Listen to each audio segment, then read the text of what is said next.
Damai sejahtera Allah yang melampaui segala akal, kiranya memelihara hati dan pikiran saudara di dalam Kristus Yesus Tuhan kita. Amin.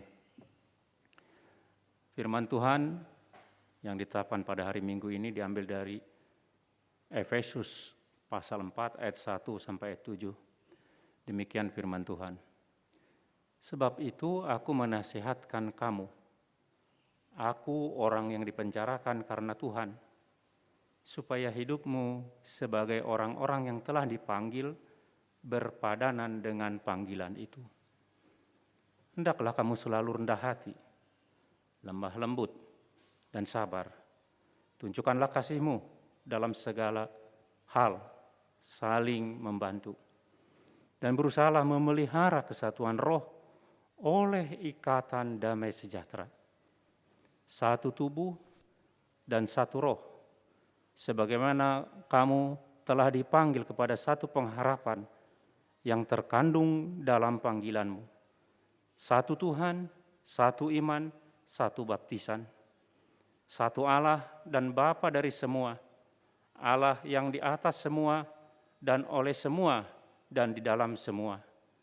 Sebab kepada kita masing-masing telah menganugerahkan kasih karunia menurut ukuran pemberian Kristus. Demikian firman Tuhan.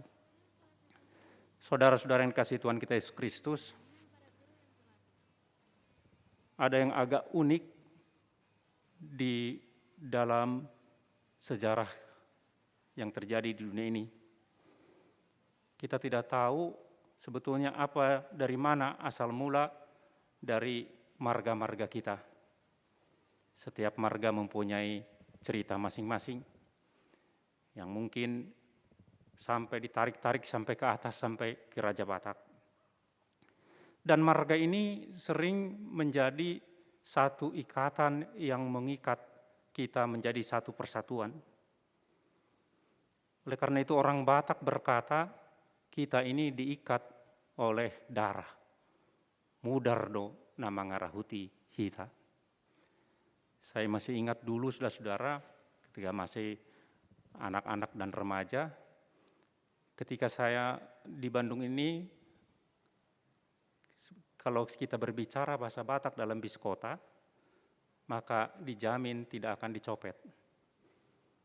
Karena orang yang mencopet, dia akan tahu, oh ini sesama bangsa. Kita diikat oleh sesama bangsa, sesama suku bangsa, dan darah.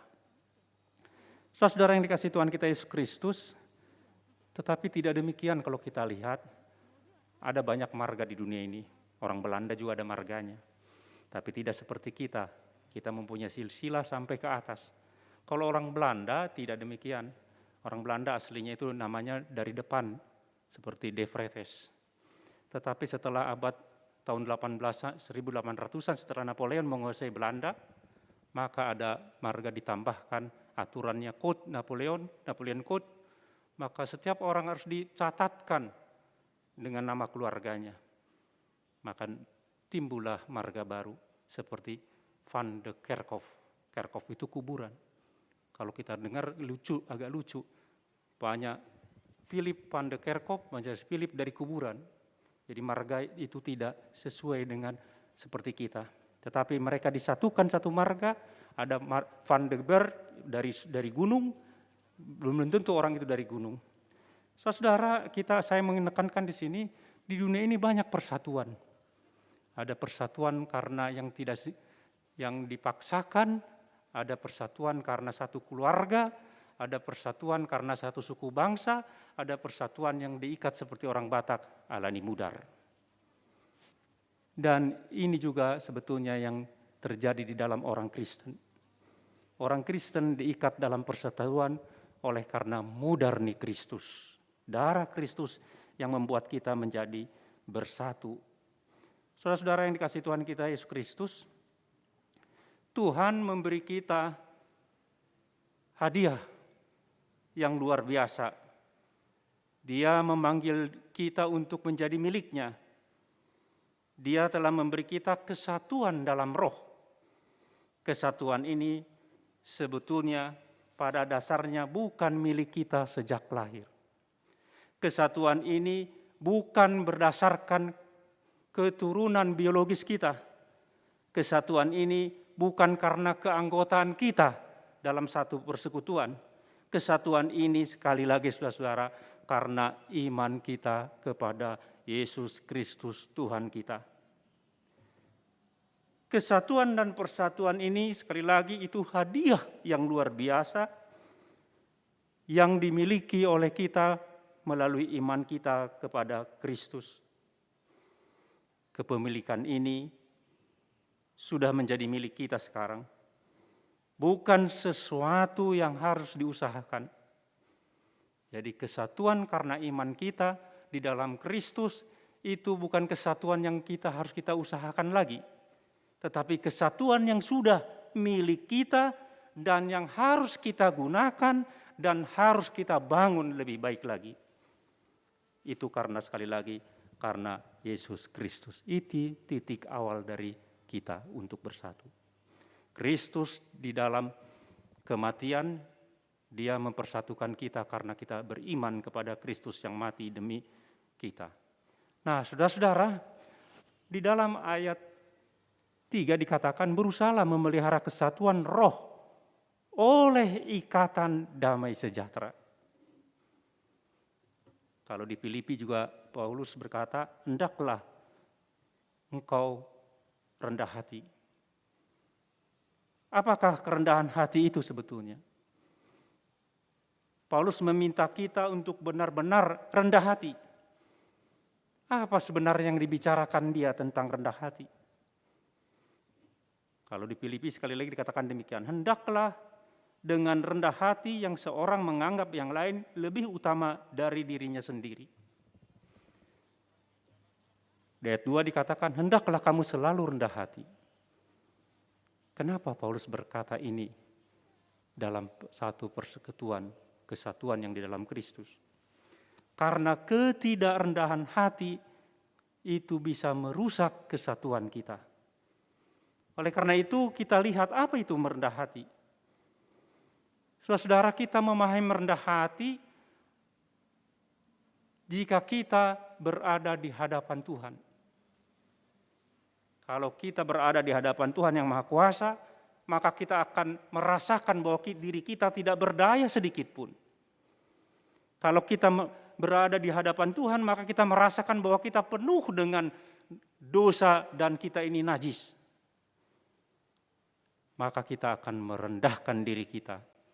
Maka kita akan tunduk di hadapan Tuhan karena kita tahu siapa diri kita. Nah, saudara-saudara, itulah juga yang diminta Tuhan untuk berhadapan dengan, dimintakan Paulus di dalam teks kita ini, berhadapan dengan sesama orang percaya. Itu sebabnya diberkata, hendaklah kamu selalu rendah hati, lemah lembut, sabar, tunjukkanlah kasih-Mu dalam segala hal saling menolong. Tuhan dalam cintanya telah menyelamatkan kita. Allah dalam belas kasihannya mengasihi kita dan menebus kita oleh darah Yesus Kristus. Kasih itu luar biasa dan itulah yang diminta untuk kita berlakukan juga dengan saudara-saudara kita seiman dalam persekutuan kita. Tetapi saudara-saudara, itu sebabnya Paulus menasehatkan sekali lagi di sini, hendaklah kamu selalu rendah hati, lemah lembut, sabar, tunjukkanlah kasih setiamu dalam hal saling membantu. Jadilah teladan pertobatan dan pengampunan. Jadi kita diminta untuk itu. Oleh karena itu, setiap diri kita harus melihat dulu diri kita siapa. Setiap diri kita pasti mengenal dosa-dosa kita sendiri. Dan sangat sedikit kita mengenal dosa-dosa saudara-saudara kita di dalam persekutuan kita. Oleh karena itu, karena kita mengenal dosa-dosa kita, dan kita juga harus merendah terhadap orang dalam persekutuan kita. Oleh karena itu, jangan ada sedikit pun dalam hati kita merasa diri kita lebih penting di dalam persekutuan. Jangan merasa diri kita adalah di dalam persekutuan ini lebih suci, lebih kudus dari sesama kita sebagai teman-teman yang telah ditebus oleh Kristus.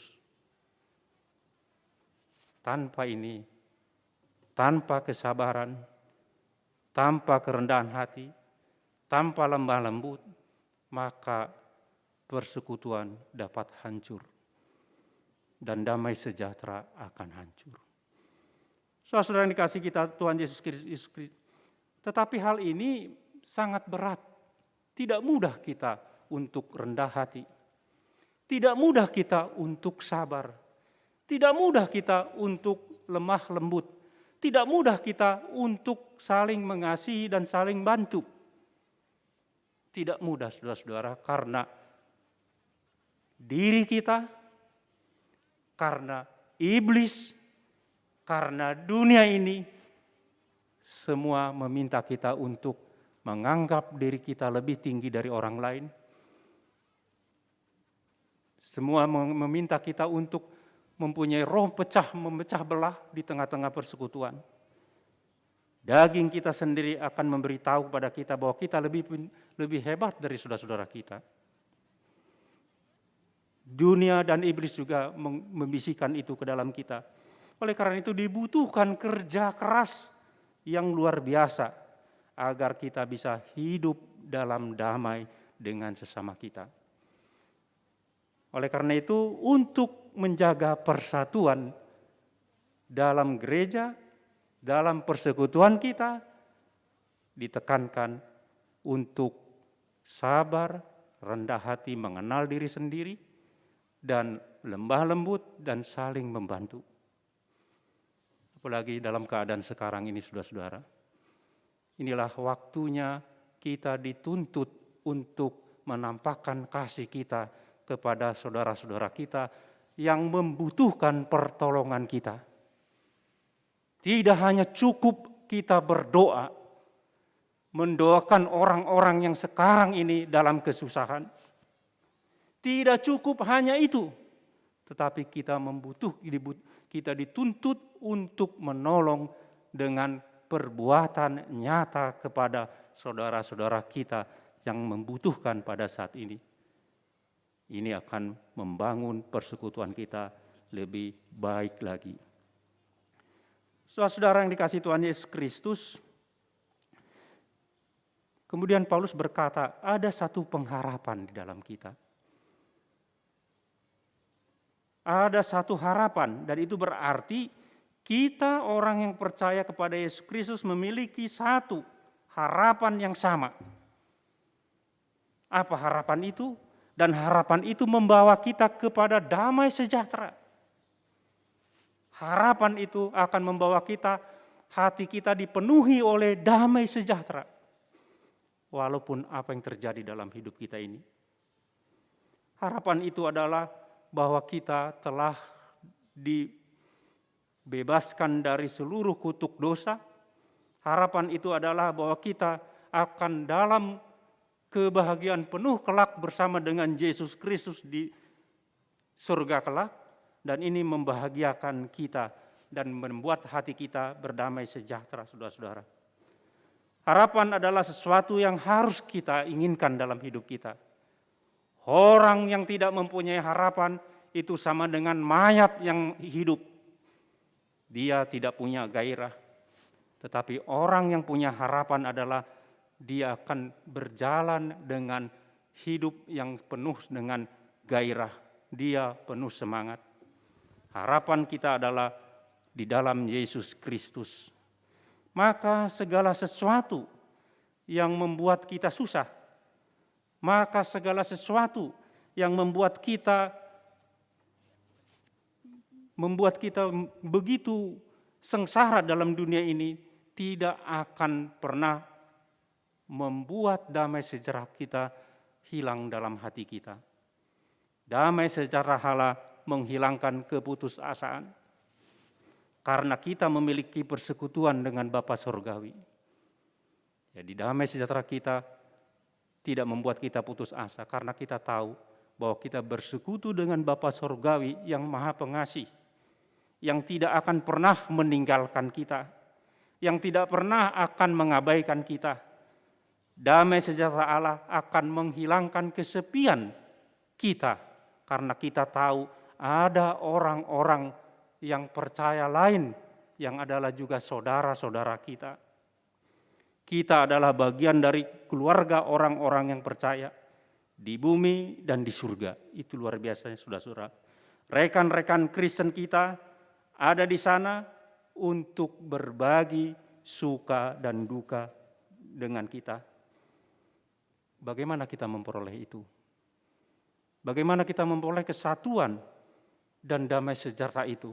Hanya ada satu jalan menuju harapan ini, yaitu percaya kepada satu-satunya Tuhan, Yesus Kristus. Dan itulah melalui iman dan baptisan. Dan itu terjadi karena Roh Tuhan memanggil, Roh Kudus memanggil kita kepada iman itu melalui firman-Nya. Inilah yang membuat kita menjadi satu. Oleh karena itu, memelihara damai sejahtera itu memelihara persatuan di dalam Roh, karena Roh yang memanggil kita beriman kepada Yesus Kristus. Dan iman kita kepada Yesus Kristus membuat kita mempunyai pengharapan di dunia ini dan pengharapan di balik kematian kelak. Maka hati kita akan damai sejahtera. Apapun yang terjadi dalam hidup kita ini.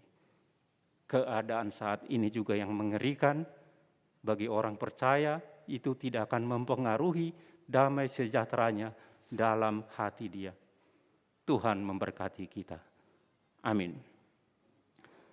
Bapa kami yang surga, terima kasih Tuhan karena Engkau telah memanggil kami untuk percaya kepada anak-Mu Yesus Kristus melalui Roh Kudus-Mu dan firman-Mu. Di dalam iman kami memperoleh satu pengharapan bahwa kami tetap akan disertai Engkau Tuhan. Engkau tidak pernah akan meninggalkan kami. Dan kami juga akan memperoleh kebahagiaan kekal kelak bersama-sama dengan anak-Mu Yesus Kristus Tuhan dan Juru Selamat kami. Dan ini membuat hati kami sejahtera Tuhan, damai sejahtera hati kami. Apapun yang terjadi dalam hidup kami ini Tuhan, tolong ingatkan kami akan firman-Mu, agar senantiasa kami dikuatkan, terlebih dalam keadaan sekarang ini Tuhan, yang kadang membuat kami khawatir, yang kadang membuat kami ketakutan, tetapi firman-Mu mengingatkan kami tidak seorang diri. Ada saudara-saudara seiman yang dipersatukan oleh darah-Mu, anak-Mu Yesus Kristus Tuhan kami. Ingatkan kami senantiasa Tuhan, biar kami memiliki kekuatan dalam menjalani hidup kami yang masih Kau berikan kepada kami. Terima kasih Tuhan, berkati kami seluruhnya. Pakailah kami untuk menjadi alat-Mu membantu orang-orang yang membutuhkan pertolongan dari kami Tuhan.